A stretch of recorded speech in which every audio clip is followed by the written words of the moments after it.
जय हिंद दोस्तों, आपका स्वागत है हमारे YouTube channel learning point with Abhishek में। अगर आप चैनल पर नए हैं तो चैनल को सब्सक्राइब कर लीजिए और बेल आइकन प्रेस कीजिए ताकि आपको डेली डिक्टेशन मिल सके।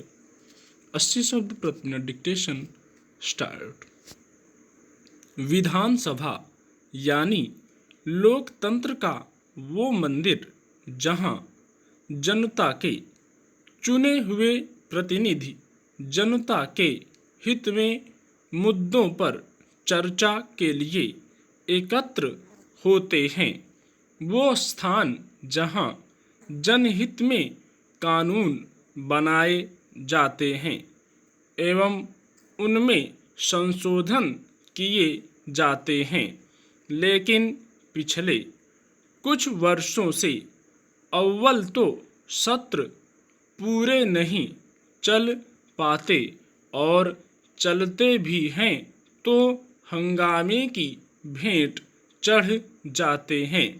हर सत्रावसान पर जानकारी आती है कि कितने ही प्रश्न हैं जिन पर चर्चा ही नहीं करवाई जा सकी।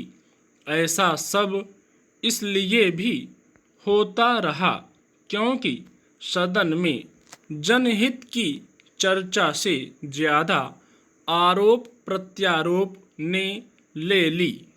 हर वो जनप्रतिनिधि स्वयं को स्टार समझने लगा जिसने सदन में अपने विपक्षियों पर गंभीर आरोप लगाए या सरल भाषा में कह लें कि कीचड़ उछालने में सफल हो गए।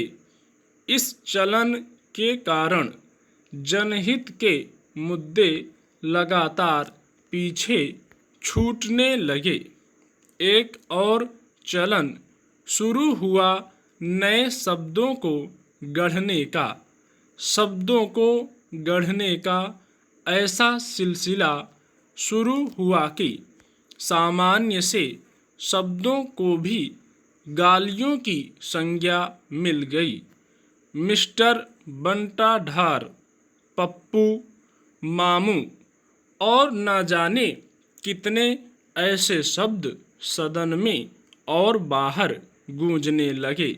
आखिरकार विधानसभा ने इन पर विचार किया और शब्दों की आचार संहिता मध्य प्रदेश में सदन के लिए लागू की गई। ऐसे 1560 शब्दों का चयन किया गया जिन्हें पिछले 67 सालों में माननीय सदस्यों द्वारा सदन में बोला गया है।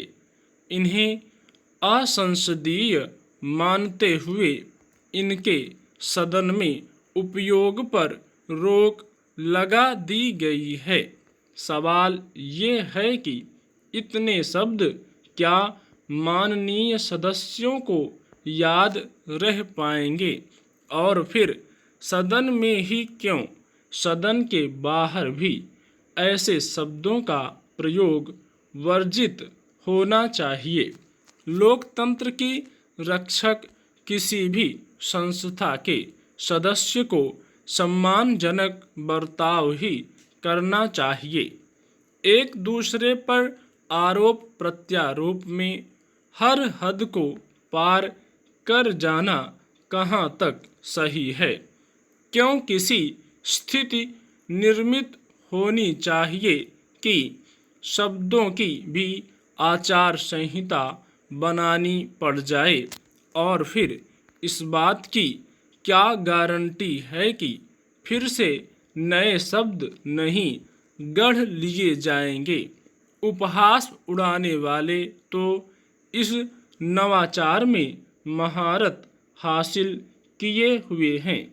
ऐसी स्थिति में क्या बार बार इस आचार संहिता को भी संशोधित नहीं करना पड़ेगा? होना तो ये चाहिए कि सदन की मर्यादा ना टूटे। इसका प्रयास सभी को मिलजुल कर करना चाहिए। जिस तरह सदन शुरू होने से पहले सदन के बाहर सभी गलबहियां करते नजर आते हैं, उतने ही प्रेम से सदन के अंदर भी एक दूसरे की बातें सुने और जनहित के मुद्दों पर एक राय होकर काम करें, तभी लोकतंत्र का सम्मान बना रहेगा। स्टॉप।